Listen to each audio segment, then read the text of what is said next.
morning, everybody, and thank you for joining us for our Self-Sufficiency and Economic Security webinar. I'm Peggy Gleason, Administrative Project Assistant for Community Action Partnership of Oregon. Most of you are familiar with our presenter, Ken Ackerman.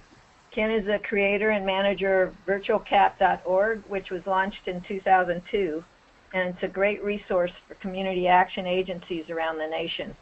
His involvement within community action began in 1971 as a VISTA volunteer in rural Virginia. Ken served as executive director of a community action agency in Virginia for almost 25 years, after initially working as the agency's chief planner. He's a certified peer reviewer for the Award for Excellence, Pathways to Excellence in Community Action, and has provided interim management assistance and direct TNTA to community action agencies across the U.S. This presentation is supported by funding through Oregon Housing and Community Services, CSBG funds. I'd like to go over a few things before we start. First of all, we have muted all the attendees to avoid feedback problems. For audio, you have the choice of using the telephone call-in number or your computer microphone and speakers. When using your computer, a USB headset is recommended. You can switch between the telephone and the computer audio at any time during the webinar. If you're having trouble hearing or viewing the presentation or wish to ask a question, you can do so by typing a message in the question area at the bottom of the control panel, and then you click on Send Message to Staff, and then click on Send. I'll respond to any questions that I'm able to during the presentation. And then Ken will pause the presentation occasionally to answer questions specifically for him. Ken will also allow time for questions at the end of the webinar. And if you prefer to ask a question at the end of the presentation, you can do so by using audio. And you can click on the Raise Hand button on the Grab tab at the top left side of your control panel, and I'll unmute you. There will be a copy of the full presentation with live links sent out by email after the completion of the webinar. Also, at the completion, you'll be prompted to fill out a short survey. Please take a minute or two to offer your feedback. This feedback is very helpful to us in planning future webinars. CAPO is very pleased to offer Ken's webinar. I'll go ahead and hand the controls over to him, and I hope you all enjoy the presentation. Whoops. Okay, great. Thank you very much, Peggy. We'll get underway, and I appreciate everybody taking the time today to join this session. This is probably one of my favorite topics to be doing a webinar around, the whole notion of self-sufficiency and what we really mean by self-sufficiency. I think that's a term that's often used without really giving some strong consideration to what it takes for anyone to be self-sufficient. So I'm going to start the presentation just reviewing some material about the whole concept of self-sufficiency. Following that, I'll be going more specifically into different tools that are available to help you in your work as you're working with families looking at moving ahead beyond poverty towards self-sufficiency. I have 5 tools that I'll be sharing with that you can use to get data directly from your local community. And then finally, the last part of the webinar will be, now that you have this data, how can you put it to use? And I have a variety of formats that you might consider. Certainly building this into your community needs assessments for your agency, and going beyond that then as you do strategic planning, using that material for both of those efforts. Helping promote public awareness and carrying out advocacy efforts to address issues of poverty both in your community, in your state, and in the nation. I understand that while this is being sponsored by the Community Action Partnership of Oregon, we also have some participants from other states in Region 10. And so as we go through the webinar, those of you who are outside of Oregon, if you need any follow-up information that's more particular to your state, please feel free to get in touch with me. The last area here, or excuse me, the third major area is in case management, working directly with families and individuals, looking at what self-sufficiency targets might be, how to do some goal setting and benchmarking with families using that data.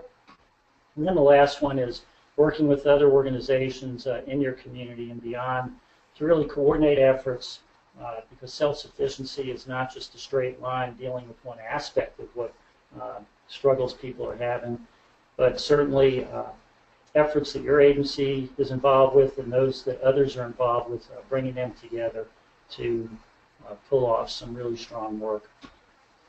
So the beginning of the webinar is sharing with you some articles and other resources that look at the whole notion of how in America we look at poverty in different ways.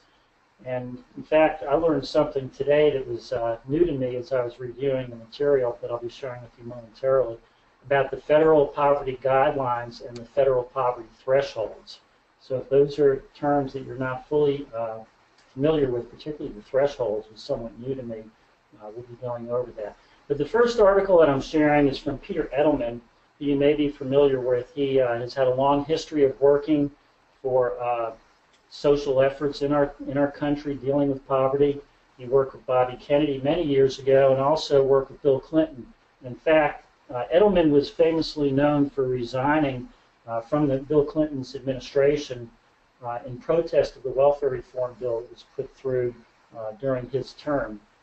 And so he stayed active as an advocate addressing issues of poverty. In this particular article, The State of Poverty in America, it's about 3.5 years old, is a starting point for this conversation, looking at how basically pointing out how families really, even if they're above the poverty line, are struggling to meet their basic needs, which we'll be going through in detail during this webinar. That the amounts that they're earning really are not sufficient to pay for child care, housing, transportation, food, and so on. And in fact, it takes close to twice as much what the federal poverty guidelines reflect to meet the basic needs in most family situations. The other thing about it is that the federal poverty guidelines don't take into account any asset development in terms of savings to meet emergency needs or long-term stability for families related to purchasing a house or moving ahead even with retirement, which is really an abstract concept for families at low-level wages. And if you notice here, back in 2012, it indicated that about 103 million people, about a third of the population, were below what was considered adequate to meet basic needs. Second piece here is by Sean Fremstead, who, this is the magazine that Catholic Charities puts out called Charities USA. It's about 10 years old, but I still think the principles and thesis that he puts out holds today. Poverty in the United States, talking about how about 2/3 of all families with incomes below poverty are in fact in the workforce, and looking to refute the idea that poverty is due to the deficiency of the individual rather than what our society creates in terms of the cost of housing, the different structures, the low level of wage levels, and so on.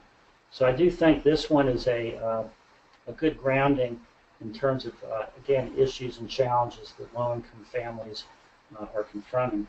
And by the way, if you're interested in this type of material, if you would Google the authors' names, in this case certainly Peter Edelman or Sean Fremstead, you'll find a wealth of material that they put out and others that they work with in this particular issue area. I've grouped three of these together. The first one is a website, inequality.org, which basically is a great source of news on the whole issue of income inequality in this country. There's some great data sources and charts that they offer if you're looking to begin using this to help educate people, whether it's in your agency, on your board, in the community, and so on. There's also other good resources for conversation opportunities in terms of videos and books that you could access, so I encourage you to look at that website. Inequality in America was a panel conversation that occurred late last year. You might want to watch that and see the viewpoints that are put out by them. And then finally, Paul Krugman with the New York Times basically turns around the argument that deals with the fact that many people believe government spending on social programs actually drains the economy. Krugman takes the other standpoint, saying, in fact, if we lower inequality, reduce inequality, that would be an economic engine for this country. It would be good for economic growth. So I think that's a great article to have as a counterpoint when people bring up the whole issue of lower taxes, less government spending for issues dealing with poverty especially. And then finally, this again was about 10 years ago, and you can see that it once again talks about poverty not being caused by the flaws of the poor predominantly, but rather because of these structures that we have. And you notice at the bottom there, talking about discrimination, issues related to public education and low wages. The second slide on the same topic has to do with more or less, I would say, a good template that you could use to have conversations, again, within or outside of your agency about nature and economic hardship in the United States, put out by the National Center for Children in Poverty. There are two formats for this. On the left, you notice, whoops, excuse me, I'm sorry. Actually, I meant to update this slide, and I will do it before we send the copy of it out to you, but there's a full-size version of this pamphlet, which I'll make sure gets on here. But I think it's really neat if you look at those 10 questions and have conversations about them. And in fact, I brought one of them out right away, question number 2, how is poverty measured in the United States? And it really goes right back into the pieces that I brought out in the previous slide, showing that families generally need an income about twice the poverty level to meet their most basic needs. So whether this is 8 years old really isn't that germane. The update was a year later, but still the questions are still very pertinent. Now before we get into the next slide, I have a poll. If you would give us a quick indication. We'd like to see the roles that you're playing in your agency. So we'll give about 30 seconds for you to respond to this poll. Okay, great.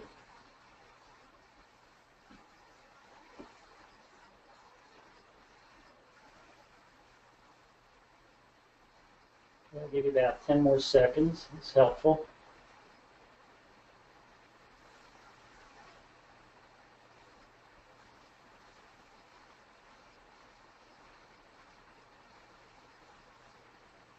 Okay, I'm going to close this out momentarily. Last chance if you haven't put your response in. So let's take a look at what we have. Okay, so basically you can see there's a mix. Most folks are either working directly on a program focus level, either as a program manager or a direct service provider, also with some people doing grant writing and program planning and admin. Notice that, as well as the CEOs, executive directors, and board members. Okay, great. So I'm hoping the material in this webinar will give you ample materials that you could use regardless of your role with your agency. So I'm getting further into the articles that I wanted to share with you. This one came out from the Center for American Progress and the Half and 10 Education Fund. It's a study of attitudes in our country related to poverty and work and economic opportunity with the anniversary of the Economic Opportunity Act that occurred a couple of years ago. And in that report, if you notice how there are a couple of key things that I wanted to point out. First of all, that a pretty strong level of economic hardship was still viewed to be occurring in our country, and in fact was occurring. These are opinions, but it's also there are facts that back this up. And that basically most people feel that almost 40% of Americans are living in poverty, which is a phenomenal number when you think about it. And when you look at the sentence above the one in red on the first box, you notice that Americans overestimate the amount of income that's necessary to, quote, officially, I should have put that in quotes, but it came out of the report, necessary to officially be considered poor. And so that leads to the feeling that about 40% are living in poverty.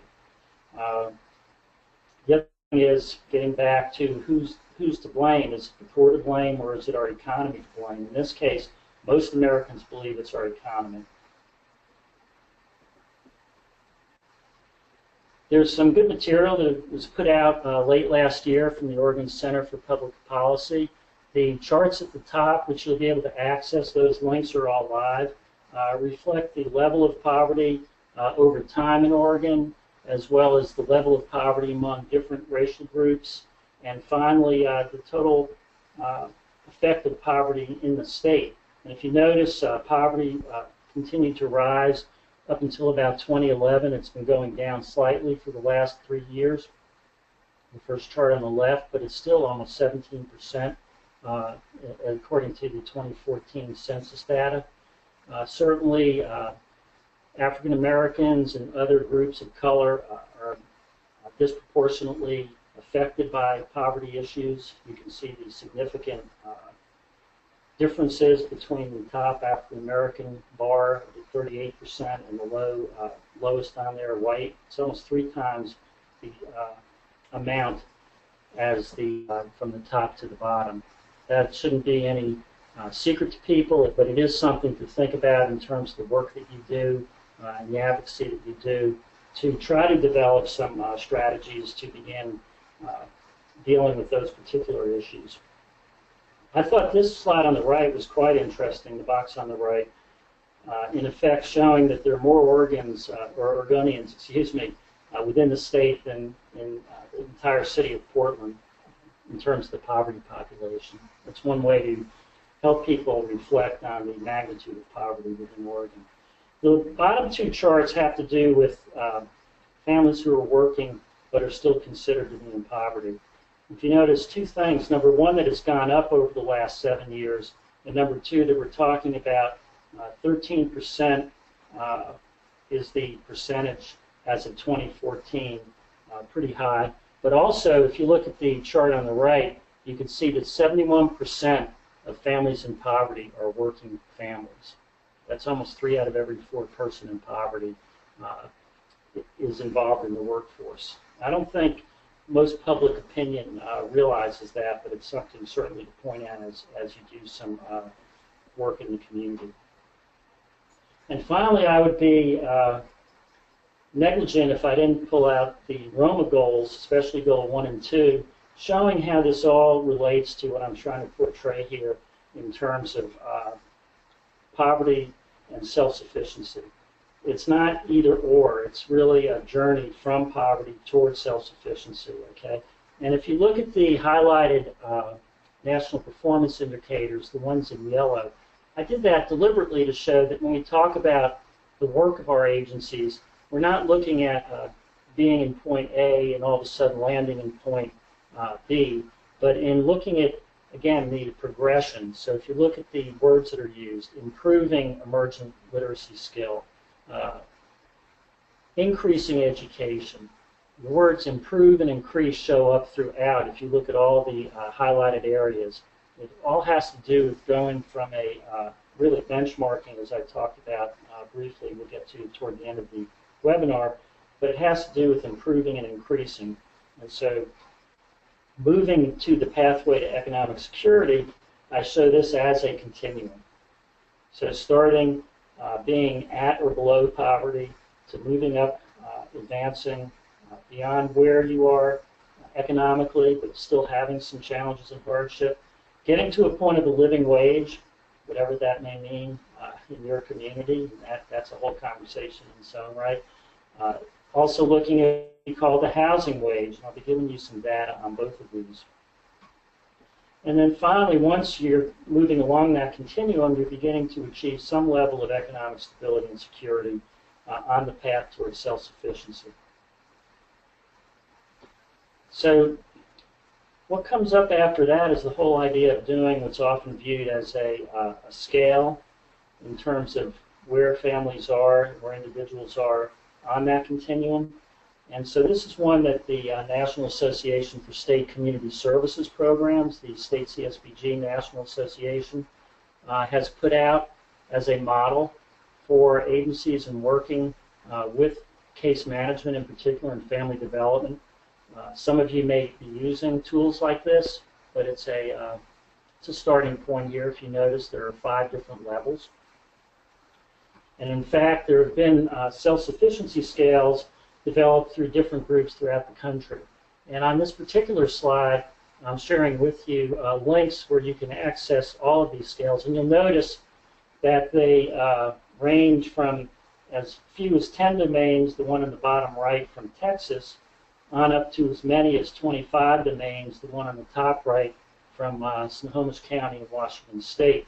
So these are good models to look at and maybe pull together some ideas if you are using a scale already, or if you're thinking that maybe this is something that would advance the work that you're doing, to take some good ideas from these. On that note, I'm going to launch another poll here just to get a sense in terms of how many of you in your agency are actually using a self-sufficiency scale with your work.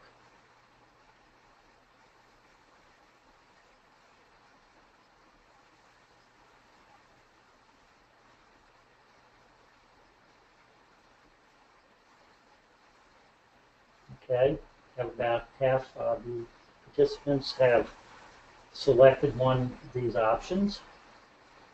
Let's see how you're doing. I'll give you about 10 more seconds.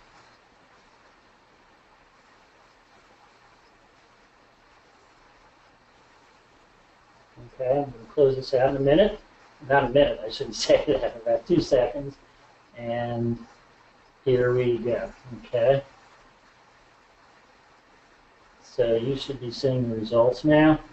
And basically about half are using it, about a quarter don't have one, and a quarter aren't sure. So those of you in any of those categories, again, you might want to open up the examples that are being used. I thought it was interesting, the Missouri one at the bottom, if you notice, there's a local agency that actually has a case study showing how they put the self-sufficiency scale into use in their agency.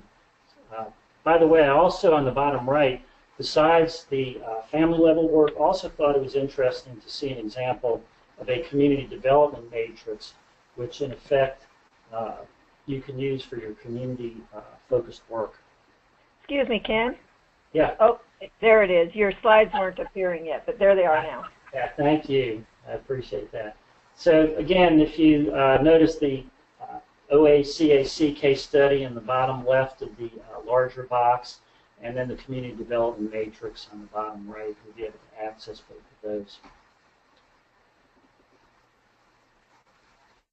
And lastly, many of you are probably familiar with the theory of change work that's being done in Region 10, the 3 states shown at the top there. You can have a link to the Oregon Indicators Project, but I pulled out from that this theory of change, largely to help you learn more about the Indicators Project if you haven't seen much about it, but also looking at the 12 domains that are on this theory of change presentation, the ones in the ovals, moving from stabilized to being equipped to exit poverty. Again, a continuum.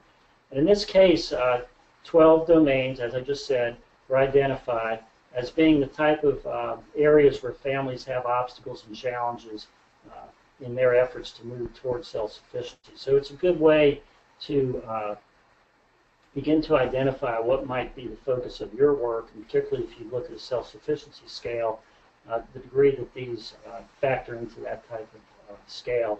And I do understand that more work is being done now to build out a scale using these dimensions. And lastly, question being, are you self-sufficient? Is anyone truly self-sufficient in the United States? And if you look at this, this report that came out from the Congressional Budget Office just about 3 years ago now, you'll find out that the largest share of tax expenditures don't go toward anti-poverty programs, not even close. That in effect, our tax expenditures are truly what we might view as welfare for the rich. Now that might becoming as a shock to some or most of you, but if you look at the different quintiles, so to speak, across the bottom of income levels, you'll see how the percent of tax expenditures really go to those at the upper end. So I'm going to leave you with that, and I encourage you to take a look at it because I think it's a good tool to have as people talk about government spending and using funds to help people at lower income levels. Now we're going into the data, and the question becomes, what does it take in your community to be self-sufficient? So before I get into the sharing with you, I want to launch another poll asking, are you accessing data that reflects self-sufficiency levels in your community? Are you doing that in your work?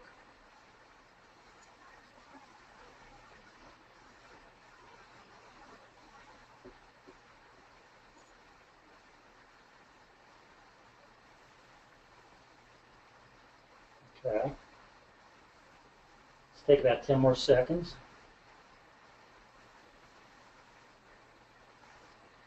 And just about ready to close out. Last chance.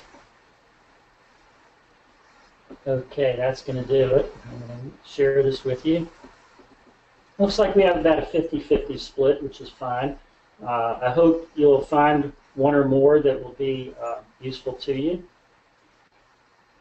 And if you have some that I'm not sharing, if you would send them to me, I'd certainly like to know about them, and I'll be happy to send them out to everybody as well. Oops, excuse me. Oh my Outlook's opening up. Sorry about that. Okay, let's just put this out. Everyone is familiar. Here's the 2016 Poverty Guidelines. It's a reference for you as you're going through the material. Also, I put together a worksheet. If you'd like to have some conversation in your agency or in community settings, you might create a worksheet like this. On the left, it shows the different expenses that families are confronted with on a monthly basis. Ask people to estimate, what do you think it costs? In this case, I used a family with 2 adults, a preschool, and a school-age child. What it cost for each of these? And then you could use the data that I'm sharing with you to show them the average cost and see how close people come to figuring that out. Okay, the first one is an Oregon-specific self-sufficiency standard. These are available in many states. The one in Oregon was put together in 2014. You can see across the top of the table 1 on the left how it has different family characteristics in terms of a single adult, an adult with different age children, either 1 child, 2 child, and so on. 2 adults similarly, and it goes across like that. Believe it or not, there are 150 types of families, actually a few more, about 153, I think, of families that are shown on the Excel spreadsheet. So it's very, very particular to a family's particular situation in terms of number of adults and the age of their children. Okay.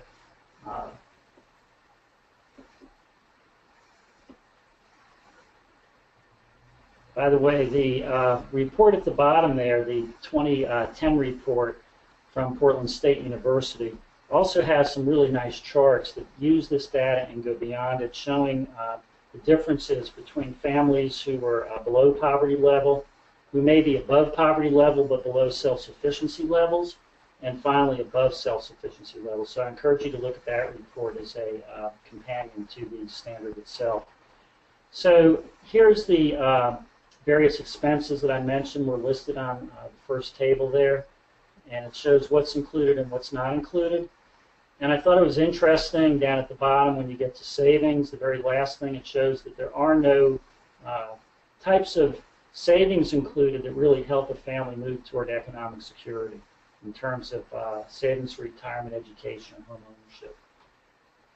So these are what the charts look like. I just pulled out a sample of one of them. It certainly doesn't have 150 family types on it, but I gave you some examples.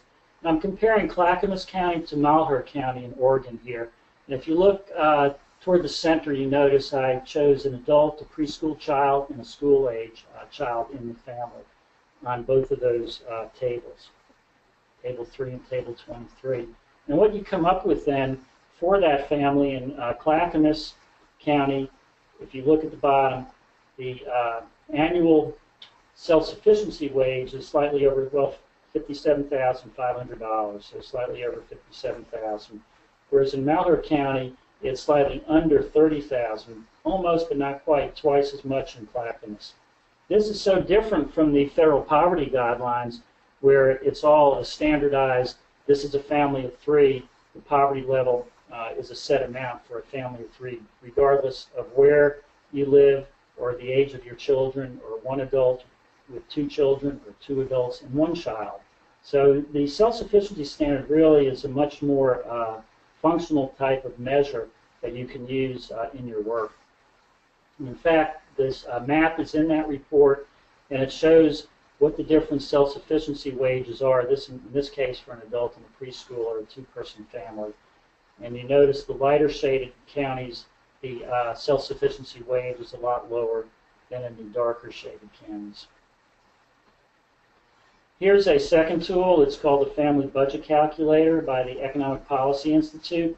Again, I pulled out, in this case, 3 different locations. The one on the left shows Portland area. The one in the middle is Medford, and the one on the right is rural Oregon.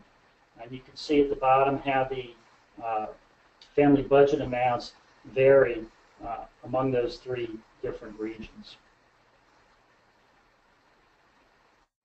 Okay, a third tool is the Living Wage Calculator, which is now under Massachusetts Institute of Technology. This one is available certainly for each state within Region 10. This is a picture of the page for the Oregon counties and places. You notice every county and every city is listed here. So from that data, I took out what the living wage calculation would be, again, for that family with 1 adult and 2 children. And you notice the difference between Clackamas and Malheur County toward the bottom of that box. In red, I showed the difference in the housing costs, which obviously is a huge determinant to it.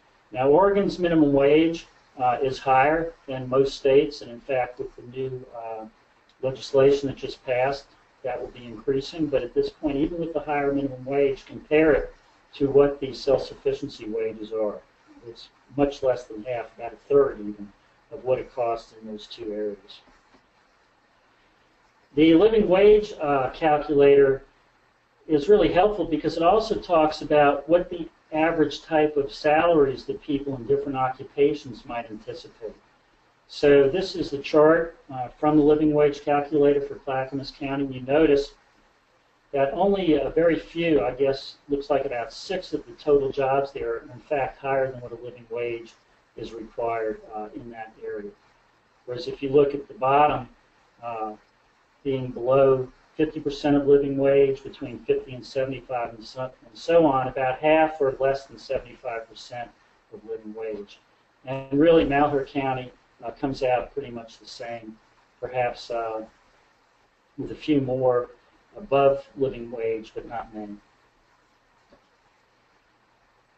Okay, the fourth tool that I'm sharing with you is a self-sufficiency calculator. This happens to be one for Washington State, and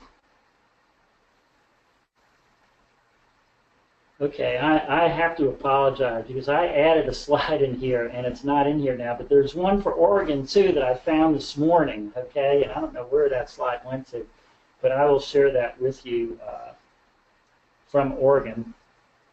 But it's really the same tool, and what you do is if you look at the boxes there in the center, you basically say what county you're doing this for and what the age of your household members are. And once you put that in, it factors out a worksheet for you showing what the self-sufficiency standard wage is over on the right. And I entered some fictitious amounts under current wages and benefits. This is a great tool if you're doing case management, family development work, financial empowerment work, different types, housing work, etc. You could use this tool individually with families that you're working with. So all you do is pull up the program There's no charge. You just get in there and you plug in your hourly wages, any other income sources, what the monthly costs are, and it comes out showing how you're doing. And if you notice in the examples I used, under income adequacy, right in the center of the slide, on a monthly basis, I'm about $800 below what I need to meet my costs. And then what this also does is show some tax credits that you can qualify for. And once you do that, it narrows the gap, still being behind by about $160. But it really is a helpful instrument to use. And I apologize for not having the Oregon tool on here. But like I said, before we send the copy of the presentation, which will be the full-size scales with links, that'll be included. The last tool to share is from the National Low Income Housing Coalition. Every year they put out a report called Out of Reach. This is the latest one from 2015. They have some basic data showing what it takes to afford median rents within the different states. You notice in Oregon an average wage is $16.61. It also shows how many hours are needed to work to afford the rent. And they put then a really nice, clean presentation together. You can make a copy of this and use it, and actually use your own county data in this. But it shows it takes 1.8 full-time jobs in Oregon, which would equate to 72 hours working per week to meet the cost of two-bedroom fair market rent in Oregon. And if you notice, actually, it takes more than that over on the right in the most expensive counties, over $18 an hour. And you can get this data for your locality. It's very directed on a local basis. I put that all together on one slide for you to see. The housing wages on the first one, how it was calculated. Likewise, with Oregon's minimum wage, how many hours it takes the 1.8 minimum wage workers at $9.25 an hour to afford a two-bedroom rental. And finally, what the average renter wage is. You notice it's actually higher. Most people who rent include those at all levels of income. But it still takes 1.2 mean renter rate wages to afford that. There's some other good facts that you might want to grab hold of in terms of families who are spending more than 50% of their income for rent. Notice throughout the United States there are over 7.7 million families in this predicament. Here it shows families who are cost burdened in terms of their annual income. The first circle on the bottom there on the left shows 49% of renter households with incomes below $35,000. And in that, it suggests that they should only be spending $875 a month, or 30% of that maximum, on rent. And yet, if you look on the right, only 10% of all rentals are under $850, and only 31% are $850 to $1,240. But with 49% there's just not enough housing, affordable housing. No great surprise, but it's data to back up the knowledge that you have and that we all have working in this area. And then finally, the trend of declining incomes and rising rents over the past 30 years or so. You can notice the rent is in the darker line there. The rent is in the lighter line, and the income is in the darker line. In the gap, the rent is gone far higher than actually the decline in wages.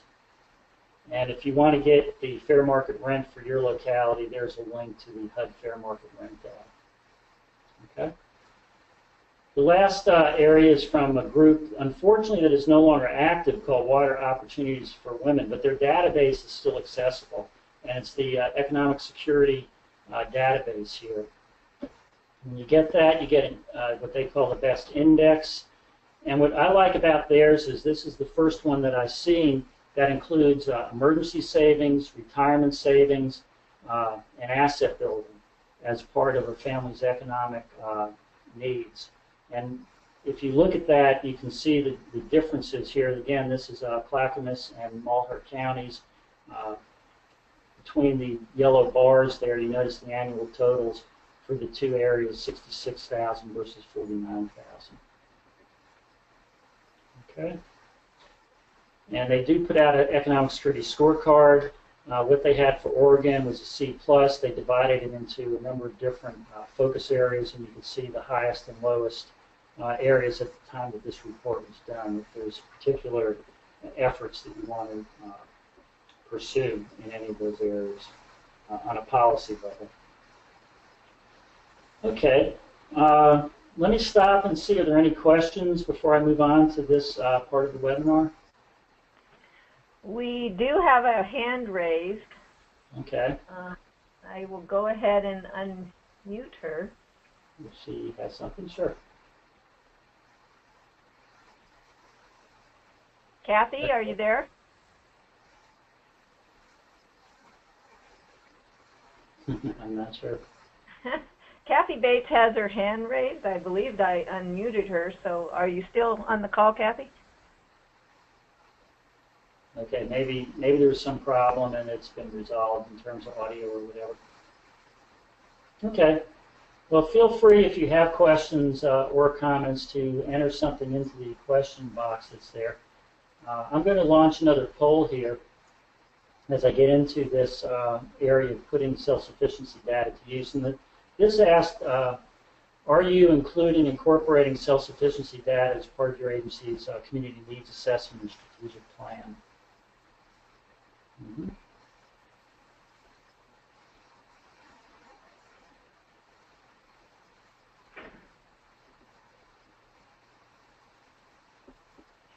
Okay, very good. I could do a projection here before the polls close.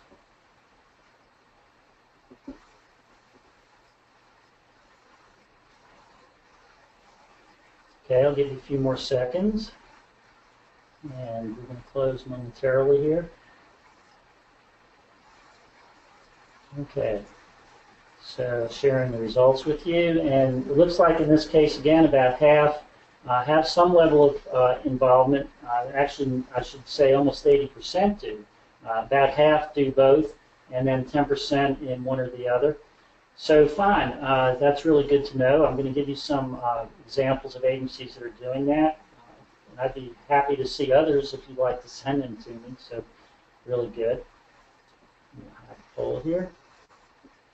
Okay, so again, using the data, the first area I'm going to be discussing is in your community needs assessments and strategic planning. Then using it with public awareness and advocacy efforts, with the work you do with families, case management, family development, and benchmarking, and finally the work you're doing within your own agency and with coordination in the community, including efforts such as collective impact. So first I'm presenting about 7 examples here from community action agencies across the country of how self-sufficiency data is being incorporated in the community needs assessment. On this slide, each of those links directly to that organization's community needs assessment. The first one is from a public community action agency, Fairfax County, Virginia. They actually extracted pretty much all of the self-sufficiency standard data that they had at the time that this report was done.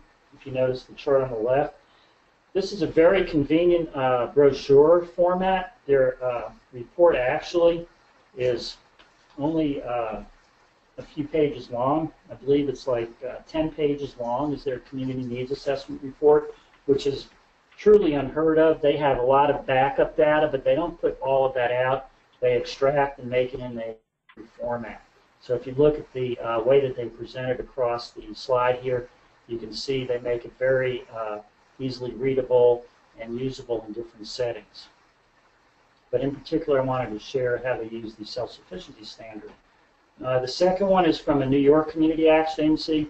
Here they take a chunk of it and just put it in their report. This happens to be from the living wage calculator. Okay, so they use a different tool. The third one is from an agency in Massachusetts. Okay, And they use the best index, the one that the Water Opportunities for Women at the end that I shared with you, that included the asset building and emergency savings amounts as well. So you have 3 different tools so far that these needs assessments have used. This one's in Ohio. Another one using the self-sufficiency standard. You can see how they present it. I think it's helpful to see the different approaches that the different agencies put together. Here's one from Michigan.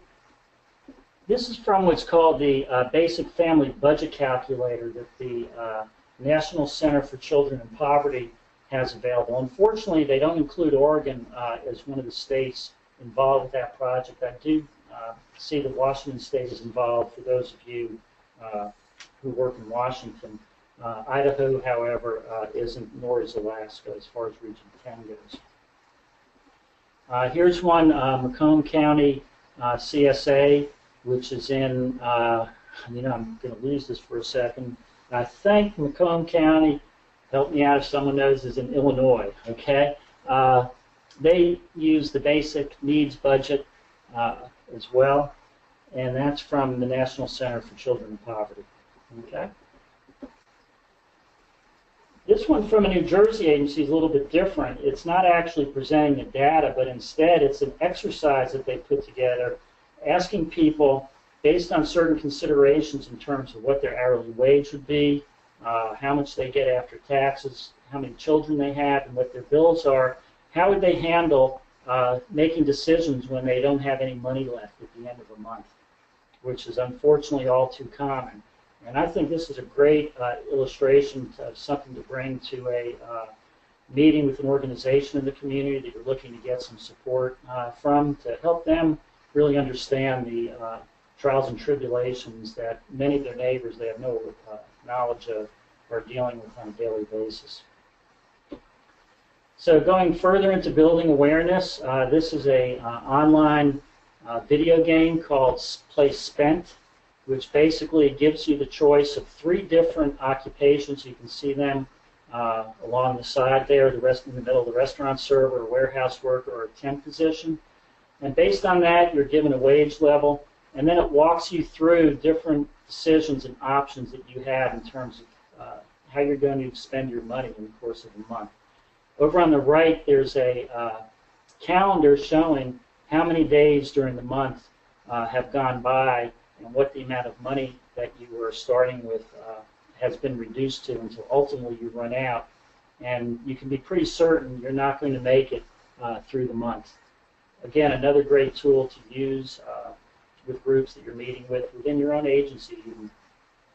At the bottom there I have several links that give you many more materials you could use if you want to do more work on building awareness and advocacy efforts. If you recall, this has case management and family development. The best economic security tables, besides giving you the data for the different family types that you put in over on the right, it has open boxes for families to put their actual expenses in, and it shows the difference between what they come up with and where they're spending most of their income on, their money's on, compared to what the averages in their communities are. So here I did one again for Clackamas and Malheur County. I use those two because they're at the extremes in terms of income levels in Oregon. And if you notice at the bottom again, those are those asset building strategies. And the tool that I didn't have on the slide that Washington State has, the self-sufficiency calculator, also has, as I said before, the ability to enter in personal data to show in terms of costs and income amounts to show exactly where families are at any point in time compared to self-sufficiency amounts. So I'm going to go back here a second. I have one last poll, if we could, and let me know where you've been. Have you been involved in advocacy efforts? Maybe when we have time here at the end, you might share some of the work that you're doing and what you think that work has achieved, hopefully some good things. I do know in Oregon there have been some good recent developments. Certainly the minimum wage change happened. There was also one I read last month about allowing inclusionary zoning within Oregon, needing to require developments to have a certain level of low-income housing, which I thought was interesting. Okay, let me close this out. So in this case, about 3/4 have been involved at some level with advocacy. Let me share that. And about 1/4, maybe not directly, but your agency may have been. Okay, great. So let me stop for a moment. I have a few more slides about virtual CAP and our upcoming webinars as well, but I'd like to offer the opportunity for questions or comments, conversation. We've just had one question so far. She asked if the post-webinar slides show that sent to participants have active clickable links such as community needs assessment examples, and I did answer her yes. Yeah, basically, I'm going to go back up here. That first slide for all of those, each of these I'll hover over, you can see are clickable. Every link underlined in blue on the presentation, you can access that direct material directly.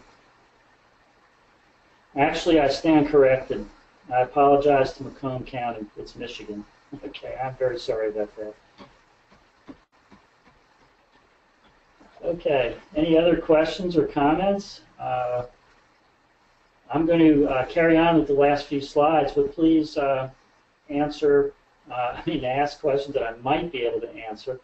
Hopefully, most of you have heard of virtual CAP. If not, I encourage you to open up this flyer and learn more about it. You can see with my many years in community action, I've tried to create this database as a clearinghouse on all levels of organizational involvement, whether it's internal practices or program areas. We also have a monthly publication that we started last year. We've had 12 issues published already. The last one that was put out in March was on housing affordability, a contradiction in terms, and in fact, some of the resources I shared today were featured in that focus topic article. But you can see the different topics that are covered in Virtual CAP Roundup, 5 different topics each month. They're in little digestible amounts. They're not long articles, and they all have links to other resources in them. So when you get a chance to see the presentation, if you want more information, please get in touch. You can see the 12 issues, covers of the 12 issues there. And finally, keep up with us through the different ways shown there. My email address and phone number is on the opening slide for the presentation. I certainly do get emails. If you're looking for particular material or have questions, I'm more than happy to give you support if I'm able. And okay, well, Peggy, I don't have the upcoming webinars. I think I had another version of this that had a couple of different slides. But we're having another webinar in May and one in June. One is on evidence-based practices, and the other one is on collective impact. Is that correct? Yeah, getting on board evidence-based practices is May 11th at 10 a.m. Pacific, and collective impact is June 8th at 10 a.m. Right, and so that'll be sent out for people to register. Correct. We'll be getting those out to everyone soon. We've already sent out a save the date, so everyone can put those on their calendar, and we'll be sending registrations out soon. Yeah, and I saw one last question, I think, about the slides being sent out. The answer is yes. Hopefully within the next day, they should be ready. Okay? Okay. Well, thank you very much, Ken. You gave us lots of helpful information in your presentation. I just want to remind all of you to please take an extra minute or two to complete the survey, and don't hesitate to let us or Ken know if you have any further questions. Okay, So, well, okay. Thank you for your support and participation. all right, everyone have a great day.